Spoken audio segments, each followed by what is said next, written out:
So when you look at these deck connections here, imagine you don't know anything about deck connections and there were no words on here. It would be a little bit of a problem, right? Because, or imagine you're a contractor and you've never done one of these before. So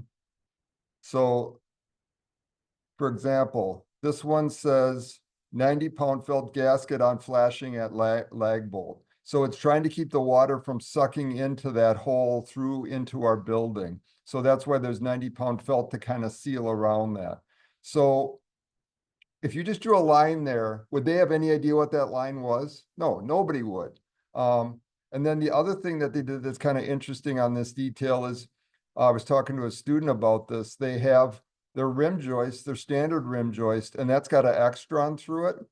But then they got another piece there with a single line, and and then they called it out blocking for lag bolt. And then I figured out what they were doing was, so if you looked at this in plan view, this is my rim joist, this is my floor joist. If my deck is coming through just this rim board, there's not enough piece there, right? It's only 1.25 inches thick. But what they're doing is they're taking another one of these and they're laying it in between the joists. And then they nail the heck out of it. And then they've got two thicknesses.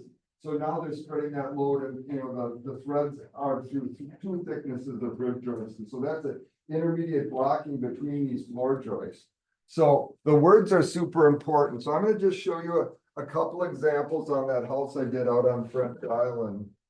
To show you like how you pick the scale and how you do the words to help people get an intent of what you're doing. So right here. First off, on my window, I actually did a detail because the problem with contractors are their dad taught them to do something 30 years ago. And they've like always done it that way. Maybe they've never had problems, but they're doing it the wrong way. And I was kind of a smartass when I was younger. So I went on a masonry job once and they're like, oh, my grandpa's been a mason and I've been a mason and I've been doing it this way for 40 years. And I'm like, well, you've been doing it wrong for 40 years.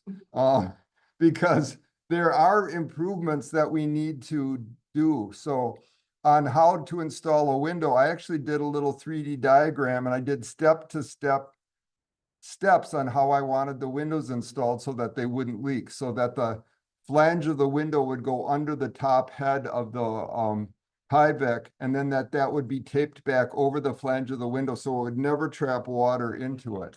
I'm going to show you another example here on the sheet previous to this. So if you look at here, there's a intersection where we have a brick wall on the second floor and we have a first floor roof that dies into it. And this is a little more tricky than you would think it would be because, so you can see what I've got going on here. I've got a cathedral ceiling. I've got a soffit on both sides. I've got a structural floor beam. This is my second floor. And then this is my second floor window. And then I've got a roof that's sloping down. Now, you all know about brick that it takes water behind the brick and it has to get drained out. Where I've seen other people make mistakes on this is they don't put a flashing and a weep out. So all the water that gets behind this brick comes right down into the house, right? Because it's not like it's flashing. You can flash it out at the bottom of the brick because the brick's got to be held up by an angle. The angle has to be at the bottom part of the roof, and then the water has to be flashed out above the roof. So I did a special detail for that. So this detail was done at 1-inch scale. I still couldn't show what I needed to do, so I did a detail here called A5 on, A5 on sheet A503. So I'm going to scroll over and show you that. That's this one right here. And so what I'm showing is plywood sheeting, house wrap laps over the top of the flashing. So here's my flashing. There's my copper flashing drip edge underneath it that's exposed. My flashing's running up. This little thing's coming over it. Now, would they catch the fact that the house wrap's supposed to lap over? They might. I drew it properly, right? But I didn't it's not totally apparent, but when you put the words there, house wrap laps over top of masonry flashing, it's like idiot proof. There's no way they cannot understand that. And then this is my mortar deflection material that keeps the mortar at different levels so that my water can drain out the weeps. And so then this flashing drains down. And here's my shingles down here. So as this roof goes down, that flashing has to actually step down to follow the masonry coursing. And so I can't let, now that I've drained my masonry cavity out above the roof, I can't let any water get past the brick there. So I've got flashing coming up under the shingles, and I've got step counter flashing lapping over the top of that. And then I've got rigid insulation in here because there should never be any water getting past that flashing. So it's getting flashed out above the roof. So that detail was drawn all the way up at 3 inches equals a foot. Then I had another detail at the top of this showing how the stucco came on top of the wood sill. So that's detail E1 on sheet A502. So I'm gonna go up to sheet A502 and I'm gonna get to E1 here. So that's that detail. And believe it or not, there was so much stuff going on there, I had to draw it full size. So here I've got my plywood sheathing. I've got metal flashing on the end. I've got house wrap that laps over the metal flashing. I've got a traditional 3-coat stucco on metal self-ring lath. Now this is really old school. That's the way they wanted it. You probably will never do this on any of your jobs, but you have to drain the water out. The water gets behind the stucco. So there's something called home slicker, which is that stuff I showed you, which is like that spongy, like filaments that let the water drain behind it.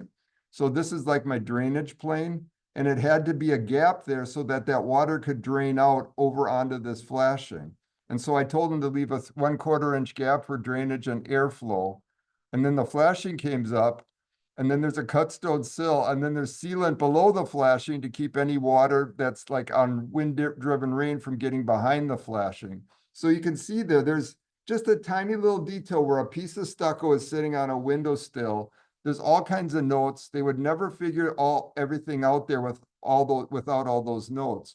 And so you got to kind of pick the scale of what you're doing based on how important it is and how much detail you have to show. So you can see here on the windows on this house, I had full scale details. Now I'm having you print out when you're done with this assignment that we're working on this week, that you're ready to QCR, you think you're done. We're going to print it out full scale because I just want you to see what this thing actually looks like in both the wall section scale, not just on the computer screen, because the computer screen allows you to view, as big or as small as you want, but a lot of these still are printed out traditionally on sets of plans, right? You looked at we went on the construction site, right? They had paper sets of plans still on that construction site. So I don't know if they're ever going to go away entirely. So I want you to get just a rough feel on what you're working on right now, what it looks like in the real world. And then you're going to use that to QCR them before you turn the final one in. Okay, that's my little rant for the day, or I should say lecture. I will be here if anybody gets done and they think it's done and it's ready to print. Otherwise, we'll do that out tomorrow. Okay, thank you.